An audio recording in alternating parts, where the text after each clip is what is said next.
Hey everybody, it's Friday. You're watching Project Life Size. It's been an interesting week. I've pretty much been bedridden all week long. It is not because I'm sick, not because of anything fun, like partying, what have you.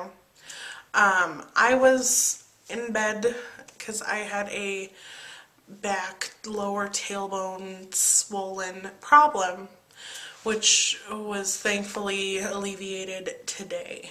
And I am, within a matter of 20 minutes, I am 80% back to what I was before, which is fantastic.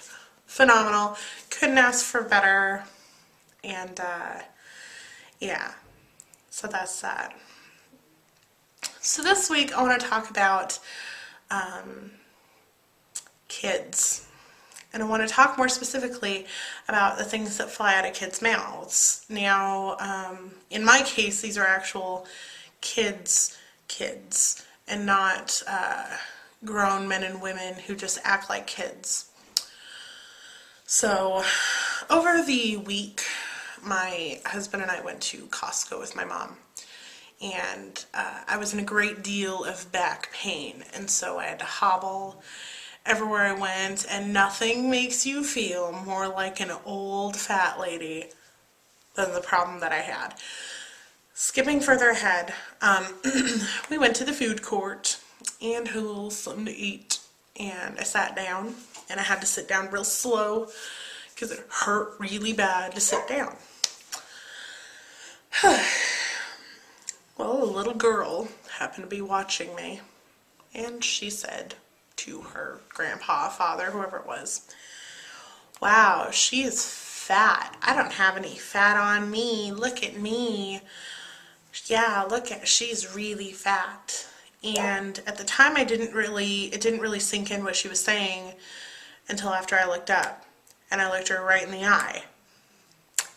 And her dad said to her, "That's not very nice. Just watch your plate. That's not very nice." And I was a bit off-put because that was all he said. But, you know, at least he corrected her and didn't just ignore what she was saying. Now, it's funny the power of words, no matter who they come from, the effect that they have on you as an individual. Because for the rest of the week, I was so down on myself. You know, I felt like, wow, I'm so fat that a little kid noticed and they said something about it. Like, I mean, anybody can say, you know, that person's larger than the norm, but I'm so fat it's noticeable by kids and family and whatever alike. When I was at a New Year's bash 2 years ago,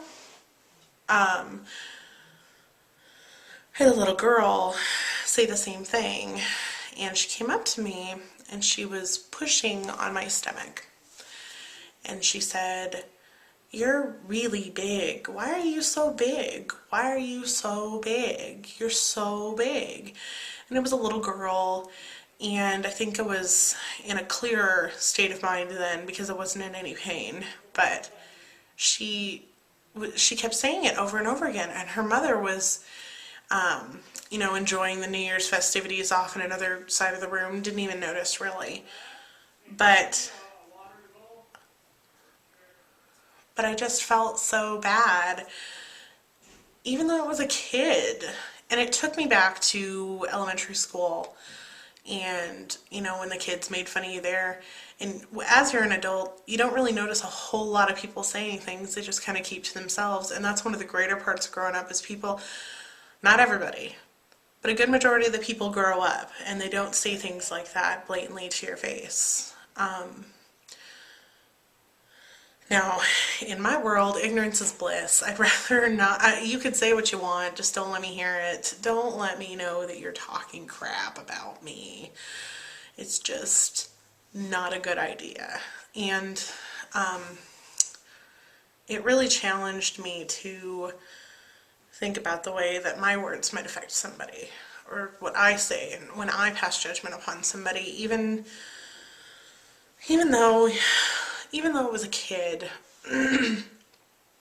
it made me feel like, wow, you know, maybe I should be the example to somebody who might not know the difference. So, have you ever had a moment like that? Have you ever had like a little kid notice you, or have you ever had been embarrassed in a similar kind of way? Let me know. In other news, John and I have indeed decided to move to Wisconsin. We had a wonderful time, and it was just so beautiful. The people are so nice, and we're planning on moving in July. So, cross fingers that the job transfers go through and that we have a great time. Until then, I'll be vlogging from my mom's house. She's decided to let us move in to her spare until we decide to move in July to help us, to help us save for the move, which is a huge deal, and thankfully, John's family up there has agreed we're going to stay with them for a month until we find our apartment in Wisconsin. So, have a great day. Happy trails. Let that sink in on your mind. Be the example. Bye-bye.